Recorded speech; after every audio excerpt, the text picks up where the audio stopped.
Hello and welcome to another video and podcast from FantasyFootballScout.co.uk. My name is David and today we have the return of the FPL General himself, who's back from a well-deserved holiday, and we are back with another episode of General's Orders. We've got two episodes of this show coming your way during the international break, more of a review-based episode today as we sort of down tools and take a little bit of a breather from those decisions in FPL, but we'll be back to those orders and advice and tips as you make your Game Week 9 decisions next week. But as I alluded to there, it's been a little while since we've heard from the General, who has been on holiday, and I'm led to believe it was a good one generally, no pun intended, but also a very good one from an FPL perspective as well. How was it sharing some big, epic fantasy football moments with your family?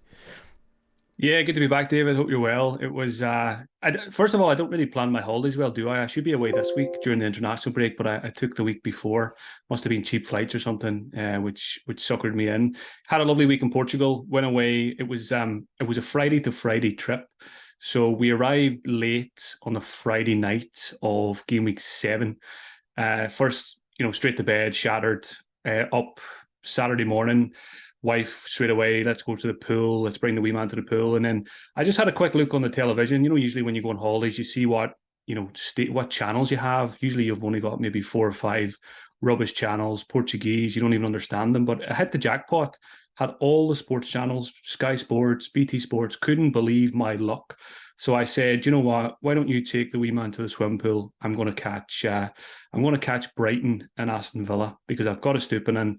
And more importantly, I had Ollie Watkins. So honestly, I've been playing FPL since the early days, 2002, 2003, when FPL started. And watching Villa in Portugal was probably one of my favourite ever FPL moments. Ollie Watkins just return after return.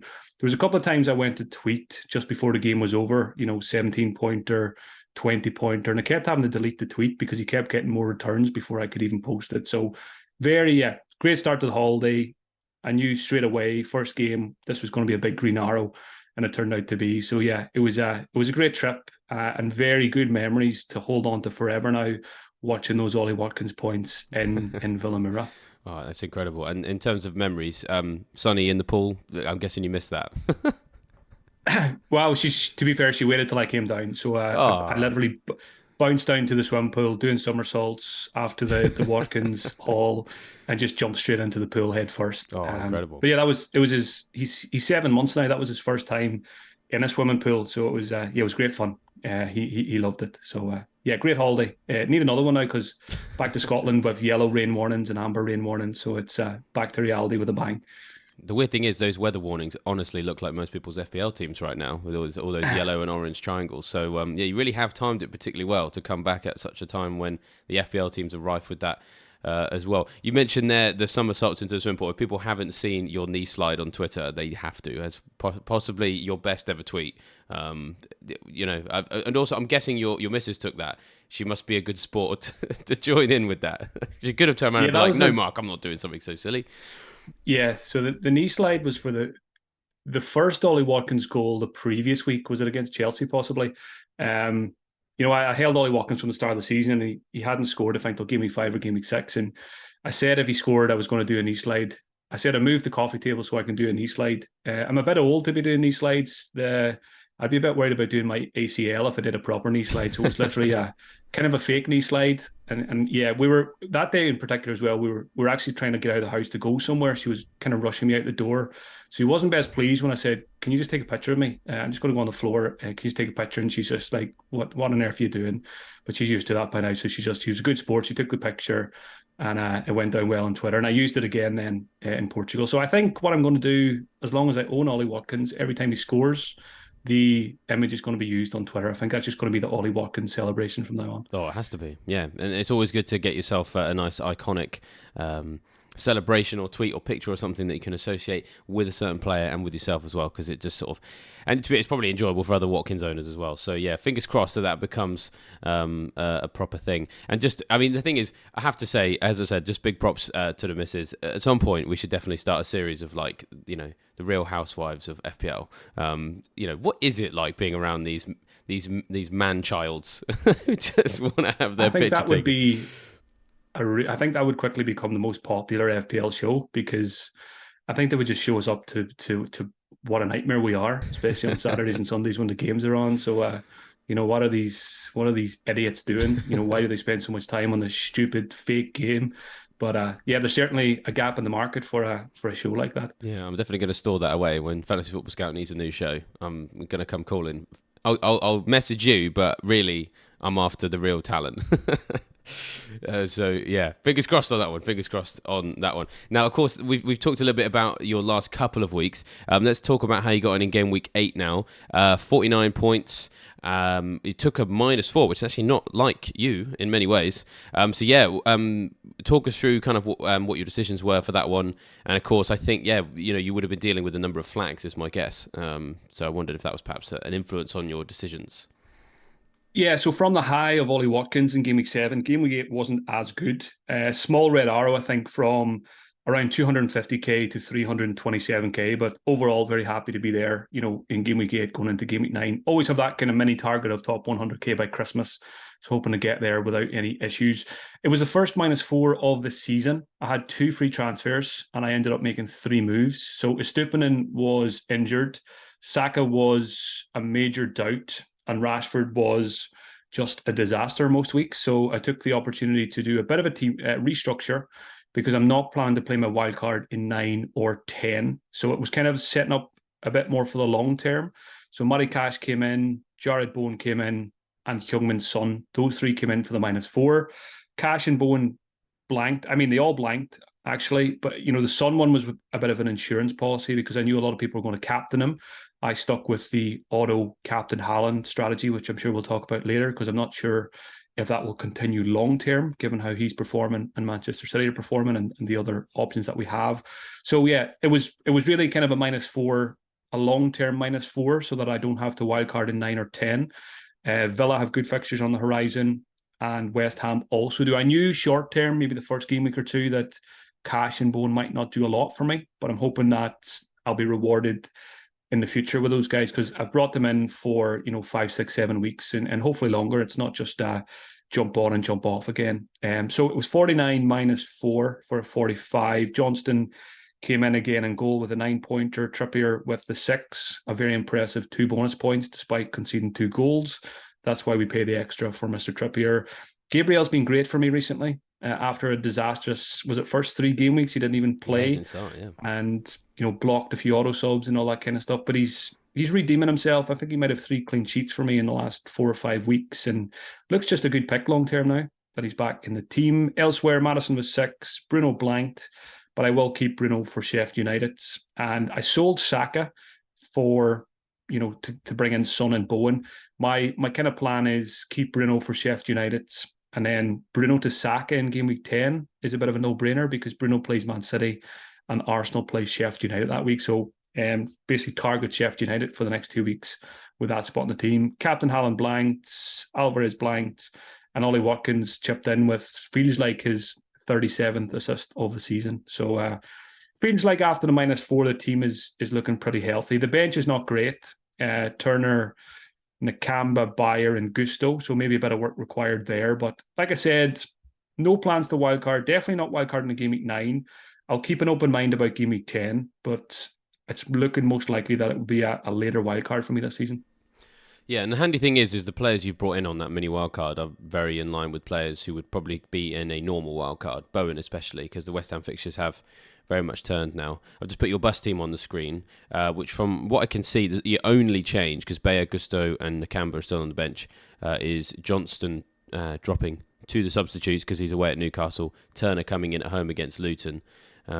Seems like a fairly easy decision, that. But I'm guessing that you are pretty happy with what this team looks like going into the next game week. Quite a lot of your players playing at home. There's a lot of that going around at the moment.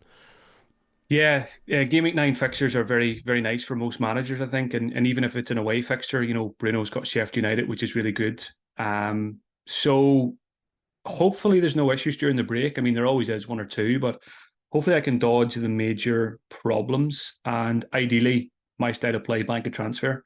Looking at it on paper, Gabriel away to Chelsea doesn't look fantastic, but I think Arsenal have been good defensively recently. Yes, Chelsea just scored 4 against Burnley, but Chelsea have struggled to score goals this season. So it's either probably bank a transfer or I sell a Gusto to make my bench a little bit stronger, and whichever defender comes in for Gusto probably starts ahead of Gabriel with a better fixture, and then just becomes a bench option after that again. So probably ideally banking a transfer just to make it a wee bit easier. I think I've got 0.8 in the bank, so Bruno to Saka is very doable in Game Week 10. But I think that, I always like to bank that transfer if I can. Yeah, going to start Turner, but just because it's Luton at home and Johnson has Newcastle away. I kind of want Johnson to become my set and forget goalkeeper, but when the fixtures are like this, I think I've got to play Turner against Luton. But after that, Johnson's just been, fantastic this season, and I've missed a few of his hauls as well against the bigger teams. I think it was Manchester United. He got the clean sheet as well. So I've always been someone who just sets and forgets a 4.5, and it's burned me once or twice this season playing Turner. So I will play him this week, but then afterwards, I'm kind of actually hoping, even though I own him, I'm kind of hoping Turner loses his place, so I don't have the decision to make every week. Then just play Johnston as my set and forget. So I think Johnson's, even when Henderson is fit again, I think Johnson's just playing too well to be dropped, and Henderson's just going to have to be patient and fight for that spot. So yeah, team feels like it's in good shape. I mean, we could be talking on next week's video after a few international games, and it could be burning down, but hopefully not. Yeah, fingers crossed. I was just looking at Crystal Palace's fixtures. You will hopefully be able to set and forget Johnston as long as he stays as the number one. Probably from Game Week 11, Burnley away, Everton at home, Luton away, even West Ham away. I mean, he's probably going to make a lot of saves in that game. And although that said, Forest are hosting Everton, so maybe you can do Turner then. And then Bournemouth at home for Palace in Game Week 15. So that's 4 fixtures from a run of 5 games where most weeks you'd be starting Johnston, and then the Turner one seems self-explanatory, like this week does. So hopefully you'll be okay with that one. Crystal Palace definitely have been helping people out this season, not least in my team. And you would have missed this last week in terms of on this video. I definitely bragged about it a lot. I got 15 points, I think it was, off the bench for Joachim Andersen last time because Botman didn't play, which is like so jammy. It was so jammy. My team is so jammy all the time this season. I've had loads of weeks of jam, and so if that's not your favourite toast topping, then I do apologise. And it's only because of all the flags. I can't actually remember I think I ended up rolling the transfer, and that is what ended up me getting Anderson coming in. I think I was toying with selling Chilwell that week and replacing him with Dan Burn, and had I done that, fairly confident Anderson stays on my bench. So the crazy thing is, and this is reassuring for people still, how concertinaed we all are in terms of the overall ranking, when the game week was still in play and therefore the subs hadn't happened yet, I went down to 900k. And the second that the auto subs came in, I went up to about 448k, I think it was. So I went up 500k places just because Anderson, with the 15-pointer, came off my bench. Now, it made total sense to bench him because it was the United game. He was the guy that scored the goal. Clean sheet, bonus, etc. So I have been very jammy. And I'm really sorry to do this again, Mark, but I had Mickey van der Ven this week. I've seen that on Twitter. He was the guy I signed. And the thing is, I feel so bad because I had a load of people think that there was people on Twitter like, wow, how did you call that? You must be such a genius. And I was like, no, I just couldn't afford Porro or Udogie. And I thought I was going into this game really kind of like short-handed because I thought, the red card obviously changed things. If that red card doesn't happen, then I think that Spurs probably would have won this game by more. I went for Son captain, which we'll get into in a second. I kind of expected those fullbacks to really rack up a big haul, probably double figure points each, and yeah, that's not what happened. And the thing is, Mickey van der Ven hasn't even. It's not one of those ones where the underlying stats have been good. This is what I mean. I didn't spot anything that was worthwhile. I looked at his stats and it was like one shot all season, something crazy.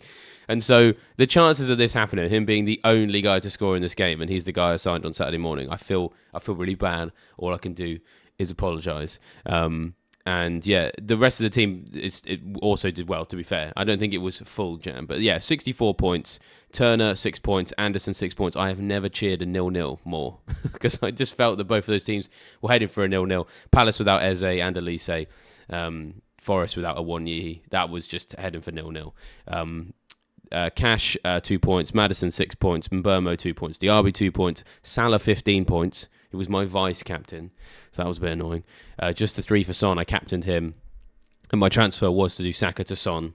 And then, it was Chilwell to Van de Ven. And then Alvarez and Haaland up front. The thing is that some people might find this useful because a lot of people have looked at their teams recently, seen the number of flags and gone, oh no, like I'm in just absolute perils. I need to use my wild card.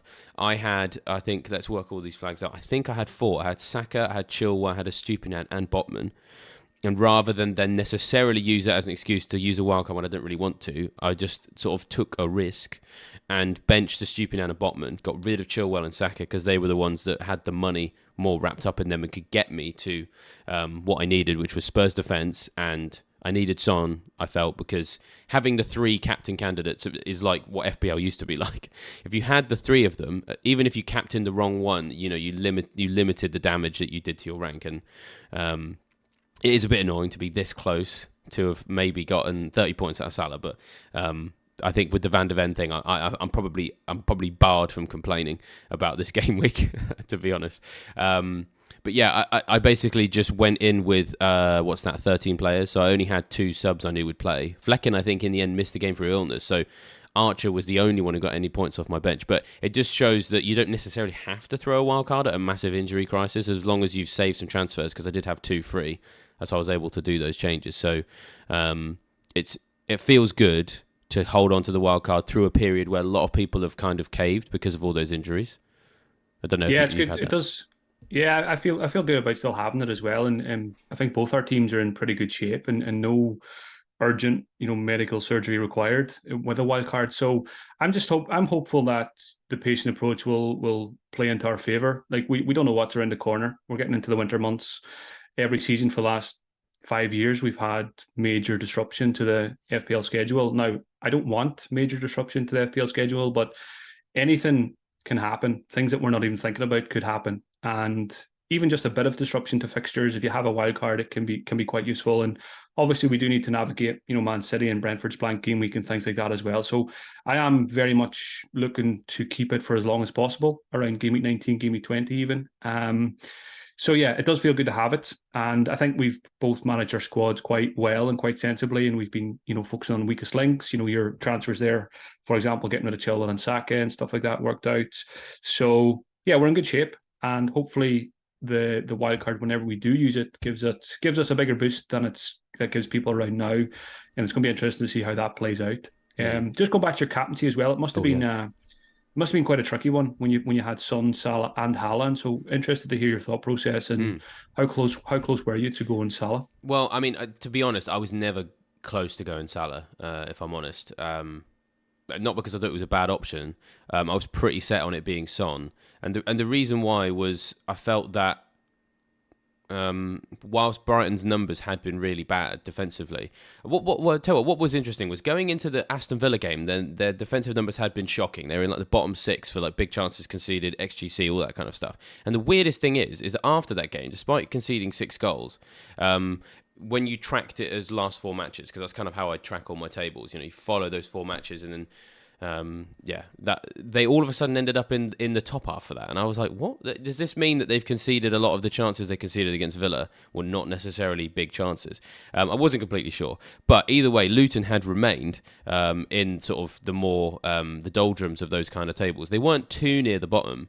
But when you consider that their fixtures have been super, favourable of late, Everton, Wolves, Burnley, and I think Fulham, I think it was. They were basically the division's worst teams for XG creation, and yet Luton was still like in the bottom 6 or 7 over the previous 4 for that stat. So I felt that Spurs, if given the opportunity to really go for that game, that could have been a 4-5-0 potentially. I didn't see Liverpool smashing Brighton. I saw it potentially being a high-scoring game, but I felt Brighton would give as good as they got. And sometimes that can just change the pattern of the game. There would be times when Liverpool would have to sort of try to contain what Brighton can do going forward. And then obviously in the end it's finished a draw. And so I feel relatively assured in the fact that I made the right decision, in inverted commas, because while Salah can score against anyone, he hasn't really been doing that as often as we're used to in the last, let's say, 12 months. The game was a draw, and it was a much closer run thing when compared with the Spurs game before the sending off. It was just all Spurs. And so, I mean, the sending off changed the game. I think if it wasn't for that, I think Son gets something, maybe even a brace or something, because away from home, Spurs are more geared towards doing well as well. So that's the other thing as well, is that the way that Spurs play. If that game had been at the Spurs stadium, I might have had a harder time making a decision, because we saw with Sheffield United, they're capable of losing 8-0 at home to Newcastle, but they came within a whisker of beating Spurs at Spurs because they just stuck everyone behind the ball. And it took them a long time to break that down. I don't see Son as the type of player who operates best when his team is trying to break down a low block. Because what we saw in that Sheffield United game was that he was having to drop deep to pick the ball up, and that was obviously limiting his ability to score in a box. You've moved that to away from home, and we've seen that much less often this season. Some of his best hauls have been on the road. So, yeah, and I didn't even consider Haaland for 1 second, if I'm honest. I considered Salah more, but only for maybe 2 seconds. And it was always really Son. I looked at the polls as well. He was miles ahead in that. I'd wanted him for a while anyway. I felt a little bit naked without him. And I knew that having all three, even if it didn't go as well as I hoped, I'd probably still get a green arrow, because Salah's not widely owned enough to do damage to me yet. Haaland, his effective ownership at my rank, I was having a look at livefpl.net on Saturday, Sunday. Haaland's EO that weekend was about 137%. So if he got something, it probably would have nudged me down a bit, but not much. But thankfully, he didn't get anything. With Salah, it was something like his EO around me was something like 37%. So actually, I was able to celebrate the 15-pointer because he's still not in that many teams around my rank bracket. So yeah, they were the thoughts that went into all of that, and I didn't really hesitate at all, really putting it on Son. I realise now, of course, I backed the early kickoff, and that's why it didn't work. But yeah, I'm liking this. I'm liking that in the next couple of weeks we might have a bit of a return to the ways of old, where there's maybe 2 or 3 captaincy options every week. You need to probably own all 3 so that you can just about manoeuvre things properly and leverage the captaincy towards whether or not you get a green or red. Whereas for the last 12 months, it's all about what you do around the captaincy that matters. So there's definitely some opportunities, I think, in the next couple of weeks. Yeah, for me last week, so I didn't have Salah, so it was a shootout for me between Son and Haaland. And you'll remember the document I put together at the start of the season. One of the bullet points was auto captain Haaland until there's rotation or injury. So I just kind of stuck to that for game week 9. I know it was against Arsenal, and it was really, really difficult not to captain Son, because I was seeing it in the polls, I was seeing it on Twitter, I was seeing it everywhere. Everyone I listened to or anything I read, most people were going for Heung-min Son, and I was definitely in the minority last week, captain Haaland. But I kind of like that because we know how good he is, and it's almost never you go into a game week where you get a captain Haaland at much lower effective ownership than what he usually is, because Salah and Son had the good fixtures. So I think on that document I have auto captain Haaland until there's rotation or injury, but one of my other bullet points is always be flexible and be adaptable, and strategies can always change. So I'm not as set on auto captain Haaland now every single week after what we've seen in the recent weeks with Manchester City and with Haaland. I think there's been a couple of games where he's had 0 shots. He certainly had 0 shots against Arsenal. I think it was 0.00 xG. That's not what you want to see. I do think Rodri being back will be a big help. I think he's been a colossal loss to them over the last couple of games with that suspension. So it's very interesting for the next few weeks, because Haaland, Salah, Son, and Saka, they all have some very tasty fixtures coming up. So I think captaincy is going to be very, very important. And I think it's going to be the key differentiator between, big green arrows and big red arrows over the next few weeks. If you can get that right, and you can fall on the right side of the variance. So this international break, I just want to keep reminding myself that I don't have to captain Haaland every week, even though that was my plan at the start of the season. Because if there is a week where, like the last one, if Son's playing against a Luton team who are pretty dreadful, and if Salah's playing against a very open Brighton team, I think I need to give it more thought. And I think I got away with it last week because I didn't have Salah, but I got away with it with Son blanking. And I think it's not very often Heung-min Son will blank in that Tottenham team playing up front against a Luton team. So I probably have Yves Bissouma to thank for my overall rank not getting damaged too much last week. Salah didn't do a huge amount of damage, even though I don't have him. It was maybe 70, 80k red arrow, because the likes of Watkins and Trippier, kept chipping in. And people who have Salah, a lot of people who have Salah probably don't have both Trippier and Watkins. They might have one. Some of them might not even have any, those who wild card. So I do need those guys to keep chipping away if I'm going to go without Salah. So I'm going to throw another question back to you now. You had your difficult decision last week because you have all three of them. Mm. Look at the fixtures coming up this week. Son, Salah, and Haaland all have very nice home fixtures again. So, what are your very early thoughts on your armband this week? Yeah, I mean, you mentioned it there with Rodri. That, to be honest, is the decider. I think Rodri being back and the fact that City have lost two in a row, it's like the most dangerous enemy in any walk of life, whether or not that's football or any sort of other scenario, is a wounded animal, especially one that has claws, right? And so him coming back, I think, is at the moment going to push me towards Haaland. I've got my bus team has it on him.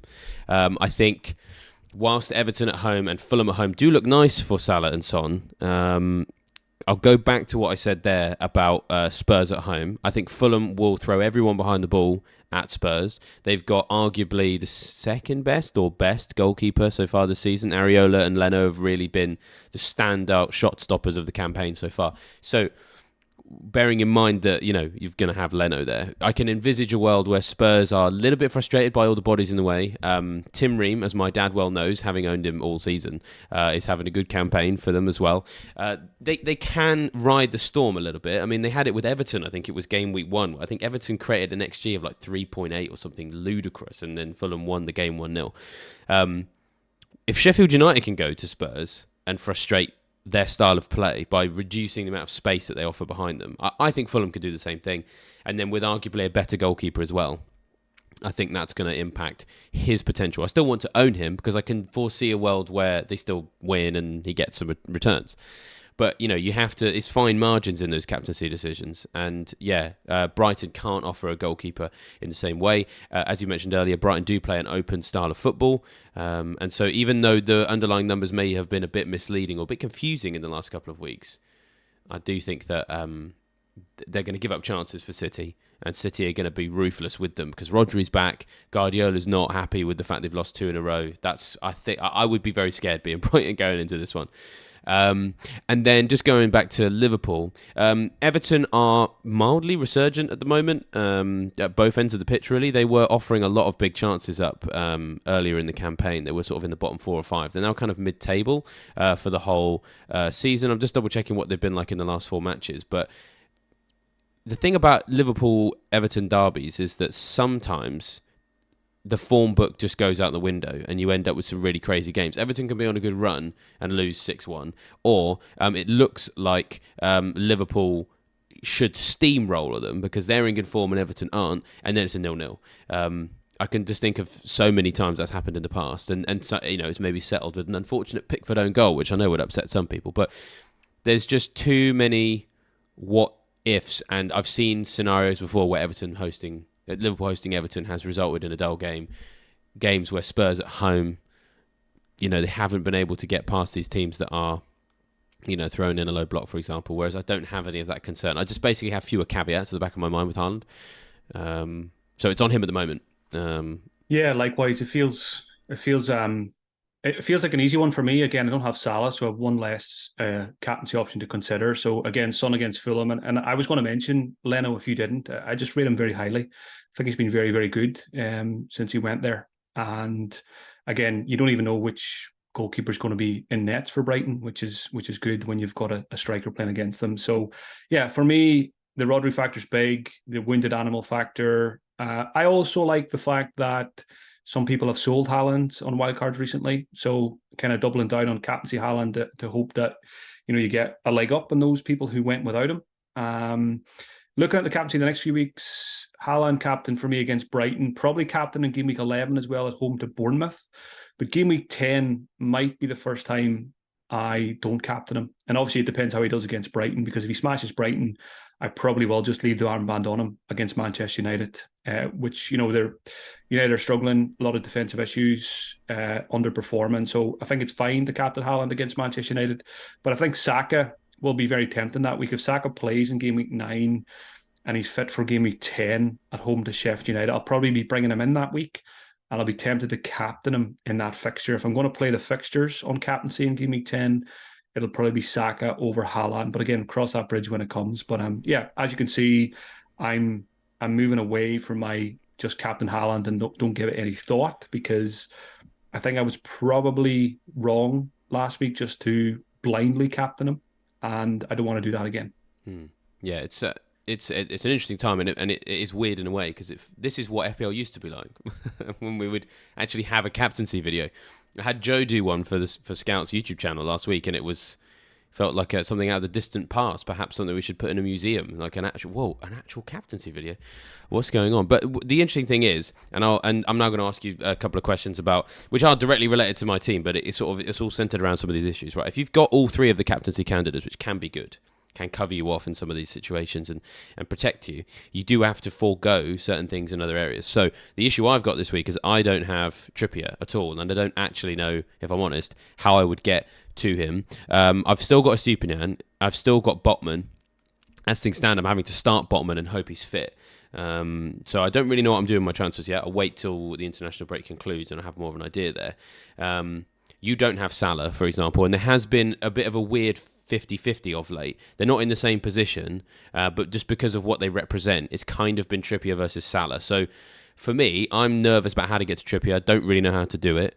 I've also got to get Saka back in, which a lot of other people are sort of thinking about as well, which I think we'll talk about in a second. But you don't have Salah, so you're on the other side of the coin to me on this issue. So how naked do you feel without Salah? Do you feel as naked as I feel not having Trippier?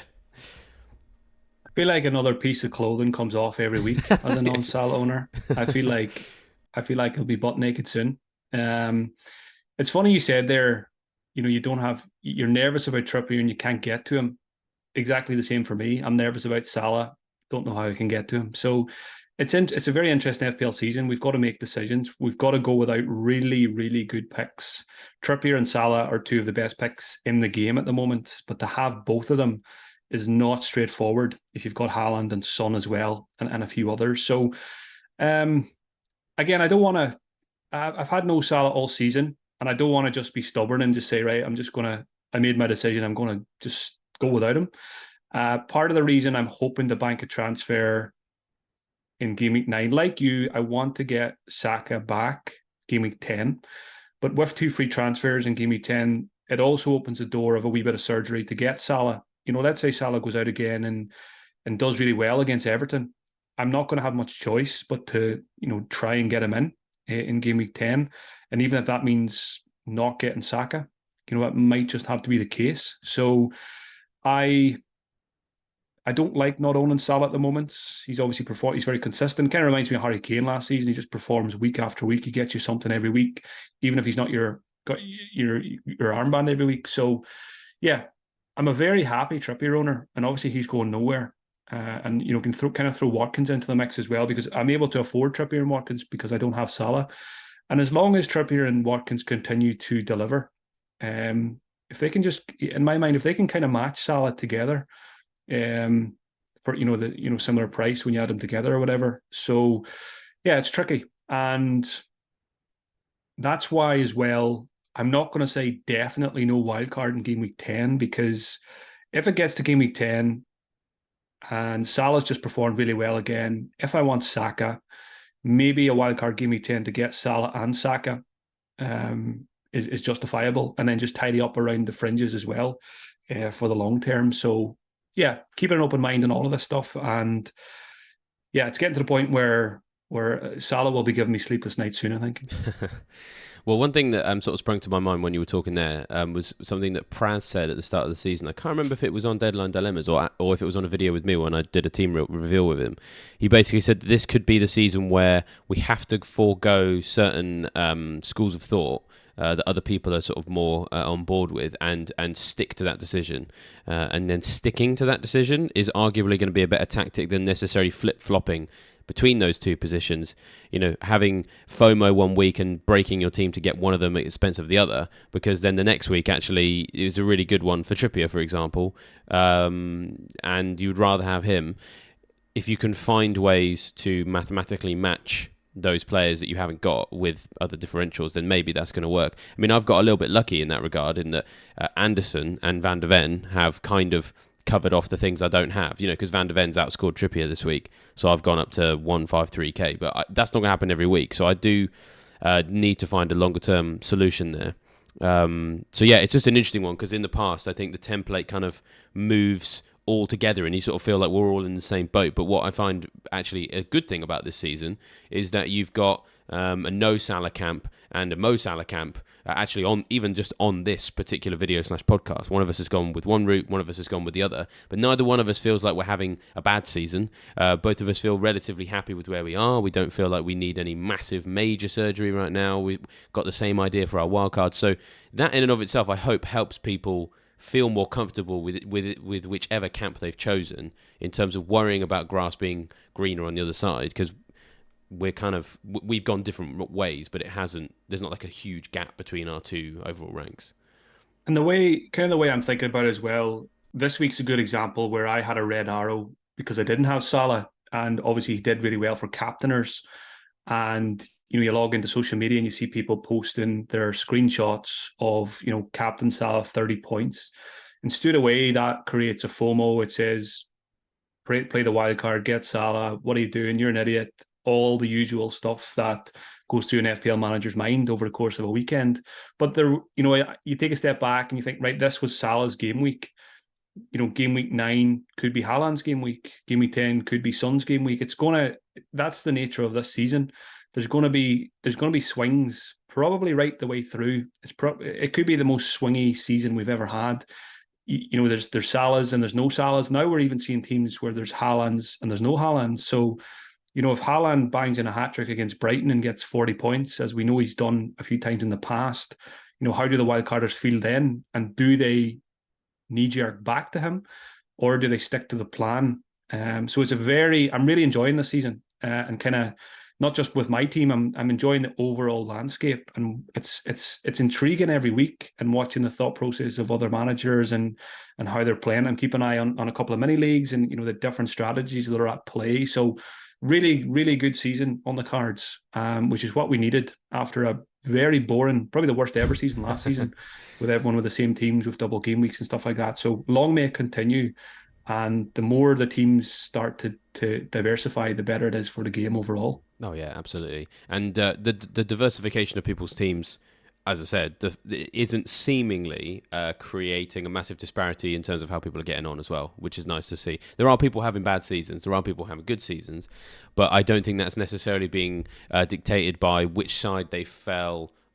Which side of the coin they fell on the major issues, which I like to see. I think that as a group of managers, we're all learning to deal with the idea that we're going to stick to the plan rather than necessarily flip-flop because of FOMO. And that's nice to see. It kind of just means that as a group, we're all kind of maturing and coping with the idea that we don't have a certain player, which I think is just, I think it's good. I feel like, as you say, the landscape of the game is in a really good place. One other thing I just wanted to ask you about, actually, to be honest, just looking at the fixtures, because there's a bit of there's a no Saka kind of thing at the moment, because some people got rid of him for this game.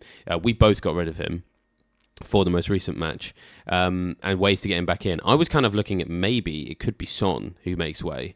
That's what I'm thinking, looking at the fixtures. Thought about what you might do, because game week 10, when you've got Arsenal at home to Sheffield United, you've got Spurs away at Crystal Palace. Arsenal do admittedly go away to Newcastle in game week 11, but Spurs then host Chelsea, and they are two of the teams that have actually defended really well this season. What would be your thoughts in letting go of Son for Saka? It's probably someone that I just felt like we didn't mention his name in that Saka back in conversation, so I thought I'd just briefly touch on that, because I'm already looking at that as an opportunity to get him back in. Yeah, everything is on the table here. I've got the Spurs fixtures in front of me now as well, and I mean it's similar to selling Saka last week. I thought even if Saka was fit, I don't mind losing him for Man City and Chelsea, and so the same thing goes for Heung-min Son. I don't think he's a must-have keep all season. And when it gets to, game week 10, Spurs play Palace, Chelsea, Wolves, Villa, Man City, West Ham, Newcastle. It's actually quite tricky for quite a while. There's no bankers in there. Wolves are performing well, Palace are defending well. So I think that's definitely an option. People who maybe don't have any Manchester United midfielders like I do, you could sell Son for Saka instead and go with just Maddison. or even no Tottenham midfielders. There's no right or wrong answer here. But yeah, it's good you brought that up because I hadn't really given that too much thought because I have Bruno and it just feels easy to sell Bruno for Saka when Bruno's got Man City. But Son out obviously frees up a bit more cash as well to make things easier elsewhere. So yeah, good you brought that up. One thing I'm going to mention as well before I forget was I was just thinking when you were talking there about the swingy game weeks and stuff. Something I do quite often if I'm going into a game week, and I think it's very important this season. I went into the last game week with no Salah. I didn't captain Son, and I captained Haaland, and I kind of knew myself there was a very good chance of a red arrow. And I just said that to myself as soon as the deadline passes, chances are here there's going to be a red arrow, and I'm not gonna overreact. You've got to it's impossible to get a green arrow every week, and some weeks just going into a game week with low expectations makes it a lot easier to deal with if things don't go your way. Then because you were already prepared for it, and then if things go well, jackpot, you're feeling even better because you had low expectations. And I do that very often. The weeks where I bank a transfer, I have low expectations because I think, right, everyone else or most other people are making a move here. So maybe they're one step ahead this week. So give me a grey arrow or a small red. But then the week after, two frees, maybe three transfers. That's when I can really, boost past them, even if they've got a leg up the week before. So I think it's a good exercise to do. If you feel like your team's not fantastic on paper, just have low expectations because it does make it easier to deal with then when the red arrow comes. I've got a red arrow. I knew it was probably going to be a red arrow, and I'm looking at banking a transfer now. There's no panicking going on. I always kind of think of it as well. It's just sometimes it's short-term pain for long-term gain. And again, the waiting for transfers is a good example. You've got a short-term pain of watching players rise and fall. But then also this week's a good example. I got my red arrow, but I brought in Cash and Bowen, knowing that the fixtures, maybe the first two game weeks of owning them were not fantastic. So I knew there could be some short-term pain there. And that certainly was the case in game week 8. But I'm hoping by the time I get to game week 10, even if it means two red arrows, game week 8 and game week 9, take the red arrows on the chin. And if it means 4 green arrows in a row, then with Cash and Bowen with better fixtures, among other things, then overall you're going to be up on the deal, in 6 or 7 game weeks' time. So always try and think of the bigger picture and don't zone in too much in just one game week. Absolutely, which is a good. Now is a good time to think of that because, of course, no decisions ahead of us this week. All those decisions are going to come next week after we've had those international break fixtures, and that is when we will be able to return to our usual cadence of 3 individual orders. We're just waiting for the injury situation to fluctuate because one of those orders could very much be about one of those guys with a flag on it. Well, hopefully you guys have enjoyed this video today. Hopefully you found it useful for us to sort of talk about some things more in review form rather than specific issues. Of course, if you have not had a chance to sign up for Fantasy Football Scout membership yet, now is a good time to do it because you might get a little bit bored without decisions to make in the international break. And so if you want to review the season statistically, then now is a good time to do that. Save up to 30% on those preseason prices. Of course, if you've enjoyed this video, make sure you hit the like button, subscribe to the channel, and hit that bell notification as well. That's everything that I need to pass on to the troops, Mark, unless there's anything you'd like to add before we go. No, I suppose no orders this week, but maybe a sneaky one. Just switch off. Switch off now. If you're listening to this in the first week of the international break, switch off until next week. Come back fresh and refreshed and ready for battle in game week 9. So yeah, some downtime is always good during a break, and come back ready next week. Yeah, good advice indeed. Well, with that, we shall leave you fine folks to enjoy the rest of your international break, and we shall see you next time.